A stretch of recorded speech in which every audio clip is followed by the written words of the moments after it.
मन में रही कस सुख अपना, छाड़ी सबन को जाना रे पगले, सारी संग में मगन बदले,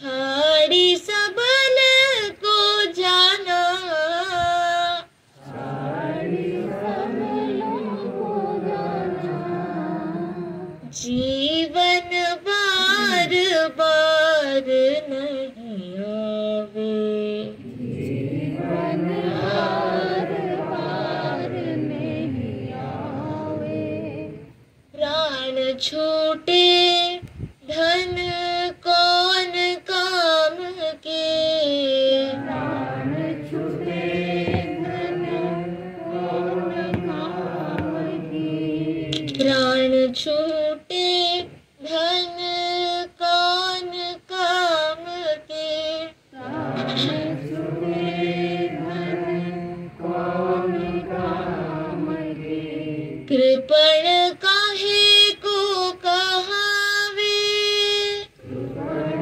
काहे को कहावे, कृपण काहे को कहावे, कृपण काहे को कहावे, जीवन बार बार नहीं आवे, जीवन बार बार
अनंत नाम रूपों में विद्यमान प्रकट रूप में सच्चिदानंद पुण्यात्माओं को प्रणाम।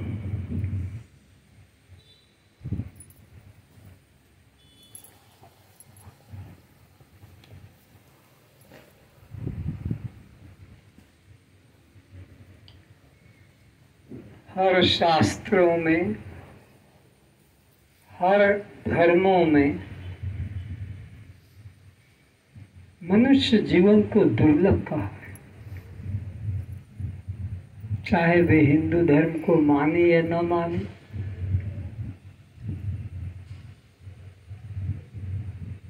लेकिन यह तो सबने स्वीकार किया है कि मनुष्य जीवन सबसे दुर्लभ योनि है और इसे सब चाहते हैं।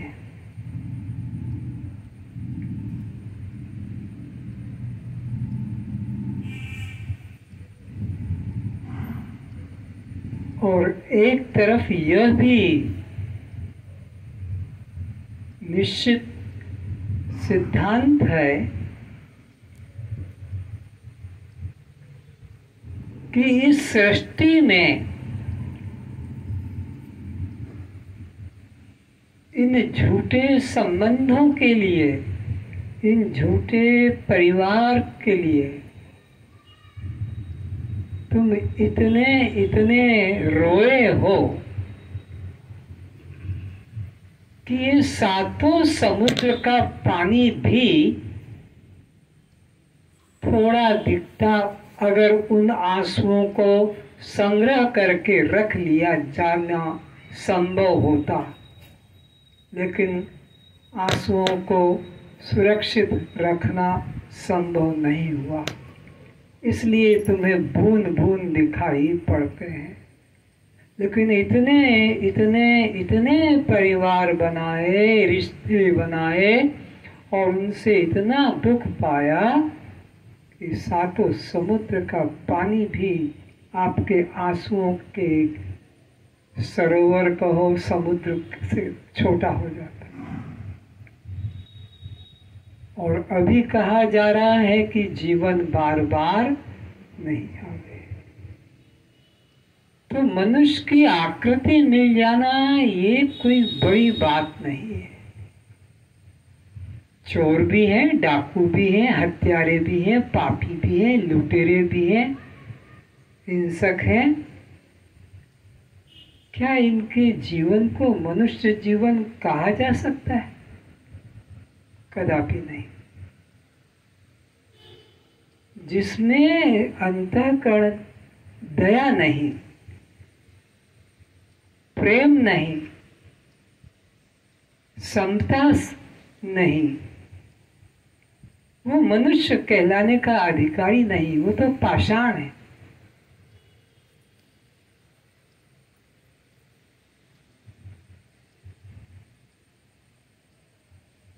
तो ऐसे जीवन के लिए कहा है बड़े भाग्य मानुष तन पावा, जिसमें दया हो, प्रेम हो, प्रभु की भक्ति हो, समता भाव हो, मुक्ति की इच्छा हो। कहाँ है ये? सोए हुए हैं इधर तो टांग पसार के आराम से। ये उन्हें कोई कर्तव्य कर्म मालूम ही नहीं पड़ता। उन्हें तो कर्तव्य कर्म लड़का पैदा कर ले, मकान बना ले, अच्छे कोई फैक्ट्री कारखाना चला ले, अच्छी कोई नौकरी मिल जाए, अच्छा कोई हमें पद मिल जाए, इसमें उनका आग्रह है। पर मेरा कल्याण हो जाए, मेरे बच्चे का कल्याण हो जाए, या मेरी पत्नी का, मेरा कल्याण हो जाए, इसमें करोड़ों में कोई एक परिवार मिलेगा, करोड़ों में। इसलिए कहा बड़े भाग्य मानुष तन पावा। और इसको मनुष्य नहीं, जिन देवी देवताओं की आप प्रार्थना करते हो, आराधना करते हो, अपनी मनोकामना की पूर्ति के लिए जिनकी उपासना करते हो, वे खुद इस मानव जीवन के लिए उपासना करते हैं। तुम्हारी उपासना का लक्ष्य क्या है? सुख संपत्ति घर आवे, कष्ट मिटे तन का। बस इतनी निकृष्ट नीच से नीच मांग है ये, जो कि कुत्ते, बिल्ली, गधे, घोड़े, सुअर को भी प्राप्त होता है। आहार, निद्रा, भय, मैथुन, ये तो सबको मिलता है। इसमें कोई बहादुरी की बात नहीं, ये तो सहज मिलता है। तो ये जो जिज्ञासा है, अर्थात तो ब्रह्म जिज्ञासा, मुक्ति की जिज्ञासा, कल्याण की जिज्ञासा, ये तो करोड़ों में कोई एक को, मनुष्याणाम सहस्रेषु कश्चित् यतति सिद्धये युक्तमपि सिद्धानाम कश्चिन् मां वेत्ति तत्वतः। अर्जुन, करोड़ों करोड़ों असंख्य असंख्यों में कोई एक को यह जिज्ञासा जगती है, नहीं तो वो भाग रहे हैं संसार की तरफ, अनित्य पदार्थों की तरफ, उसी में अपना तन, मन, धन, जीवन समर्पित कर रहे हैं।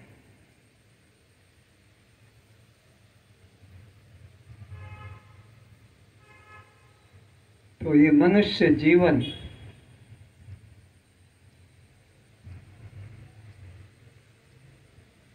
तिहत्तर करोड़ और 66 लाख श्वास के लिए मिलता है। 73 करोड़ और 66 लाख श्वास देकर आपको दिया जाता है कि जाओ, इसके द्वारा तुम अपना कल्याण कर लेना। ये संपत्ति वो पिता हमको इस संसार बाजार में भेजता है व्यापार करने, खरीदी करने की, जाओ इससे तुम अपना उन्नति करो। तो उस धन को लेकर कोई शराब घर, कोई जुआ के घर, कोई वेश्या के घर, कोई निकृष्ट आहार के लिए जीवन नष्ट कर देता है। पांडव जैसे उस युग की बात है, अपनी पत्नी को दांव पे लगा दिया। इतने मूर्ख, पत्नी कोई जड़ वस्तु थी जिसको दे दिया, ये ले लो। गाय को दे दिया जाता है, हाथी को, घोड़े को तो दे दिया जाता है, स्त्री को भी हाथी, घोड़ा, गाय की तरह, पशु की तरह मान लिया। उस युग के लोगों की ये अवस्था।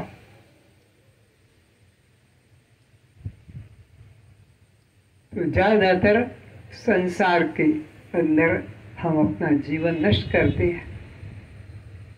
या निशा सर्वभूतानां तस्यां जागर्ति संयमी, यस्यां जागृति भूतानि सा निशा पश्यतो मुने।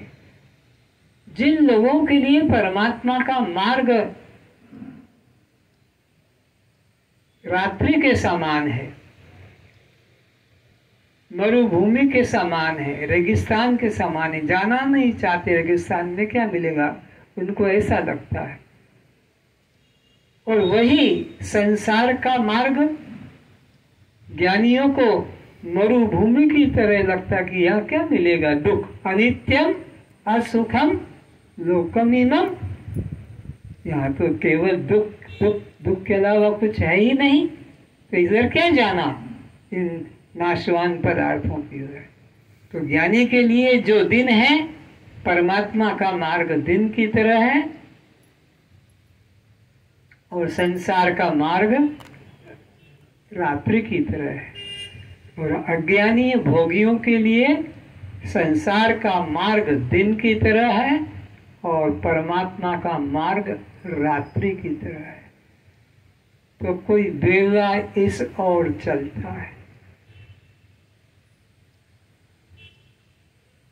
सब भागे जा रहे हैं अनात्मा की ओर।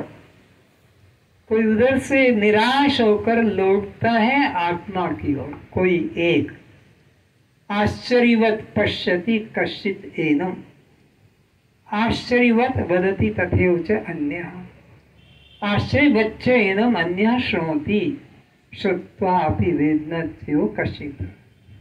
कहते हैं कि कोई एक ही अनात्मा से लौटकर आत्मा का विचार करता है, और विचार करके अनुभव करके कोई उसको एक दूसरों को बताने का साहस करता है। आत्मा पर बोलना, आत्मा का विषय को समझाना, हृदयंगम कराना, ये कोई पुराण कथा पढ़ना नहीं है, ये कोई अकबर बीरबल के चुटकुले सुनाना नहीं है। अपने प्राणों को निकालकर श्रोता में डालना पड़ता है। वक्ता को उसका तन मन प्राण उसमें लग जाता है कि कैसे ये इस तत्व को ग्रहण कर ले, कैसे पकड़ ले तो इसका जीवन धन्य हो जाए, इसके माता पिता का जीवन भी धन्य हो जाए। ऐसी संतान को पाकर इसके पति पत्नी भी परस्पर धन्य हो जाए। ऐसे पति पत्नी को पाकर धन्य धन्य हो जाते हैं उनका। तो इसलिए संत अपना जीवन का बिना विचार किए ख्याल किए, अपने सुख का बिना विचार ख्याल किए पूरा अपना प्राण उसने उड़ेल देता है कि कैसे इसको आत्मसंतुष्ट आत्म तृप्ति मिल जाए। तो कोई एक बोलने का, पहले तो कोई एक आत्मा की तरफ आने का ही मुश्किल है। कोई एक आता है तो उस पर फिर अनुभव करता है, फिर वह समझाता है औरों को, और फिर सुनने वाले आप जैसे वो भी बिरले होते हैं, लेकिन उसमें भी कोई एक ही पूरा पकड़ता है, बाकी तो सुना भी अनसुना कर देते हैं। तो यह विषय इतना सरल भी नहीं है। तभी तो कहा कि सहस्त्रों में कोई एक है। तो किस लिए? ये मनुष्यता के कारण। आकृति से तो इतना है कि जमीन पर रहने की जगह नहीं है। आकाश में कोई ऐसे उनको प्लैनेट बनाना पड़ेगा। जैसे जमीन पे चलने की जगह नहीं तो आकाश में चलने के लिए वाहन बना दिए, और इसी प्रकार जमीन पे रहने की जगह नहीं मिलेगी तो कहीं और आकाश में कोई खोज लिया जाएगा स्थान। चंद्रलोक का जैसे खोज लिया है, पर जल वहाँ नहीं मिल पा रहा, इसलिए चुप करके बैठे हैं दबे सांस। जैसे जल वहाँ होगा कि पहला प्लाट हम अपना बुक करा लेंगे। बुकिंग हो गई है, सब तैयारी में है, रास्ता खुल जाएगा, आप भी प्रतीक्षा में रहें। तो इस तरह से ये मनुष्य जीवन तभी धन्य है जब यह आत्मा की ओर लौट जाए। नहीं तो ये जीवन पशु की तरह तो है ही, दो टांग वाला ये पशु तो है ही, क्योंकि आहार तो इसने अपना कुत्ते बिल्ली वाला कर ही लिया है। अब उनकी 4 टांगे हैं, इनकी धीरे धीरे अगले जन्म में कट के 2 मिल जाएगी। इसको ज्यादा परेशानी नहीं करना पड़ेगी वापस इस आने में। तो अष्टावक्र जी सावधान करते हैं जनक जी को कि हे जनक, ये संसार दुख रूप है, असत है, मिथ्या है, और यदि इसको सच भी माने तो तू जान के मेरे अलावा संसार कुछ है नहीं। जैसे स्वप्न संसार में जो कुछ भी सपने में देखा, नींद टूटने पर यही अनुभव में आता है कि वहां मेरे अलावा किंचित भी नहीं था, किंचित भी अन्य नहीं था, मैं ही सब कुछ बना था। चाहे वो हत्यारा हो, चोर हो, डाकू हो, कि कोई दुराचारी हो, व्यभिचारी हो, कि कोई वैश्य हो, कि वेश्या हो, कि पंडित हो, कि कोई विद्वान हो, कि वहाँ का कोई भी साधु महात्मा, वो सब मैं ही था। अगर वो कुछ होते मेरे अतिरिक्त तो मेरे साथ साथ नींद टूटने पर वो भी मेरे साथ ही बाहर आ जाते, मेरी खाट पर मिलते। लेकिन वो सब मन की कल्पना है। सपने में तुम्हारे मकान में हाथी घुस गया सपने में। अब बताओ, तुम्हारी खटिया और तुम्हारे मकान की छत पहुंचेगी? हाथी तुम्हारी मकान की छत पे चढ़ गया तो तुम्हारे को चढ़ और च्यों करके हड्डी का चूरा भी कर देगा। तो ये सपने में जैसे स्वप्न दृष्टा के अतिरिक्त कुछ नहीं था, ऐसे ही सृष्टि में भी ये जनक तुम्हारे अतिरिक्त किंचित भी अन्य नहीं है। अन्य की भावना करना परमात्मा का अपमान करना है, क्योंकि परमात्मा ने जब डिक्लेयर कर दिया, वेद परमात्मा की वाणी है और वो कहती है एक अद्वितीयम, एक मेवा अद्वितीयम ब्रह्म नेह नानास्ति किंचन, मेरे अतिरिक्त किंचित भी अन्य नहीं है। और अगर तुमने अन्य माना तो श्राप भी दे रहा वेद, क्या? मृत्यु स मृत्युम आपनोति, वो बार बार मरेगा, बार बार जन्मेगा और बार बार मरेगा। मृत्यु स मृत्युम आपनोति, कौन? यह इव नान्यव पश्यति, जो आत्मा में और इस दृश्य में कुछ अन्य या भिन्न सत्ता को स्वीकार करता है। यहाँ भिन्न किंचित भी नहीं है। अष्टावक्र जी आगे कहते हैं, ध्यान से सुनो। इदं कृतम इदं नेति द्वंद्वैः मुक्तम यदा मनः धर्मार्थ कामो मोक्षेषु निरपेक्षम तदा भवेत्। यह काम मैंने कर लिया, यह काम मैंने क्यों किया, इस तरह के द्वंद्वों से जब पुरुष का मन शून्य हो जाता है तब उसे जीवन मुक्ति के सुख की प्राप्ति होती है। तो ये मुक्ति दो तरह की है। वैसे भक्तों की दृष्टि से चार तरह की है। ज्ञानियों को जो मुक्ति मिलती है वो भक्तों को नहीं मिलती है। भक्तों को कौन सी मुक्ति मिलती है? भगवान के लोक में जाने की मुक्ति, सालोक की मुक्ति। दूसरी मुक्ति मिलती है सानिध्य मुक्ति, भगवान के सानिध्य में रहना। जो भी उनका असिस्टेंट कहो, कि सेवक कहो, कि चपरासी कहो, कि नौकर कहो। सारूप्य मुक्ति, भगवान के ही संतान के रूप में, भाई के रूप में हो जाना। शास्त्रीय मुक्ति, भगवान के साथ साथ रहने की मुक्ति है। ये मिलती है, लेकिन एक बार फिर नीचे आना ही पड़ता है। ब्रह्म भुवना न लोका पुनरावर्तिनो अर्जुन। तो भक्तों को जो मुक्ति मिलती है उससे उनको पुनर्जन्म लेना पड़ता है। भगवान को भी तो पुनर्जन्म लेना पड़ता है, चाहे वो ब्रह्मा हो, कि विष्णु हो, कि शंकर हो, कि इंद्र हो। ये सब जो जो सीट पर जाकर बैठे हैं उनको फिर वहाँ से उतरना पड़ता है। जैसे ये 5 वर्ष की सरकार होती है, फिर उनको उतरना पड़ता है। तो इसी तरह यह ऊपर जाकर नीचे आते हैं। ये 4 प्रकार के भक्त। ज्ञानी को जो मुक्ति मिलती है वो केवल्य मुक्ति, वो निर्वाण। उसमें फिर पुनर्जन्म की प्राप्ति नहीं होती। 15 अध्याय के 7वें श्लोक में कहते हैं, यद् गत्वा न निवर्तन्ते तद्धाम परमं मम। वो मेरा असली धाम है।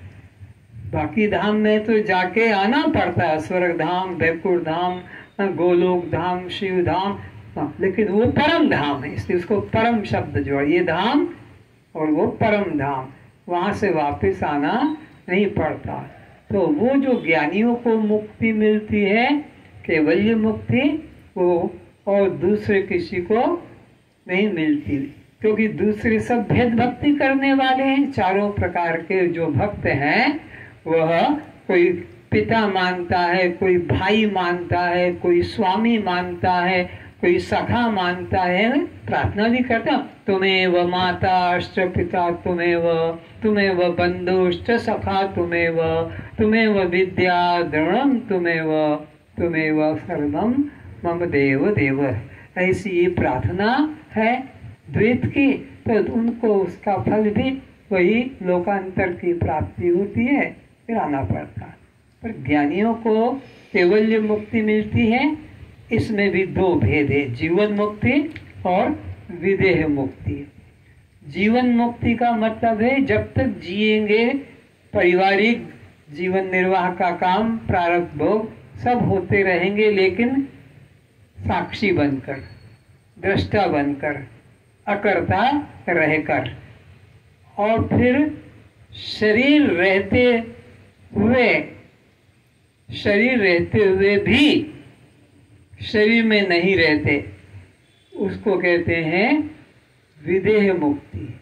शरीर में रहते हुए वो अपना खाना पीना भी खुद हाथ से नहीं खा पाते हैं, उनके कोई सेवक प्रेमी लोग ही उनको अपने मुख से उनके अंदर जल या फल जो भी खिला सकते हैं, थोड़ा सा अल्प लेते हैं। और उससे आगे तो ये अवस्था होती कि अब वे मुख भी नहीं खोलते, और आपने खोल कर डाल दिया तो गले में यही अटक जाएगा। हम जैसे गटक लेते हैं, वो अंदर की तरफ उनको सिप करना नहीं आएगा, वो बाहर का वो बाहर निकल जाएगा। और उनका जीवन भी 21 दिन से ज़्यादा नहीं रहता है। 21 दिन में उनका शरीर पूरा का पूरा समाप्त हो जाएगा, प्रारब्ध से जितना श्वास लेकर। तो वो विदेह मुक्ति है। अब देह भी उनका नहीं रहा, देह भी समाप्त हो गया। जीवन मुक्ति और विदेह मुक्ति, जीते जी मुक्ति, और दूसरी है यह देह रहित भी मुक्ति। अब देह भी नहीं रहते। जीवन मुक्ति में तो देह है, खान पान चलता है, लेकिन विदेह मुक्ति में तो फिर देह भी नहीं। तो ये मुक्ति ज्ञानियों को प्राप्त होती है, भक्तों को नहीं। और ज्ञानी कौन? जिसने परमात्मा के साथ अपनी एकता कर ली है, परमात्मा के साथ भेद नहीं करता है। जैसे पिता और पुत्र में कोई भेद नहीं है, पिता ही पुत्र बनता है, तो इसलिए इनमें कोई भेद नहीं है। पिता ही, समझे, पिता ही 9 महीने उस अपनी पत्नी के गर्भ में रहता है।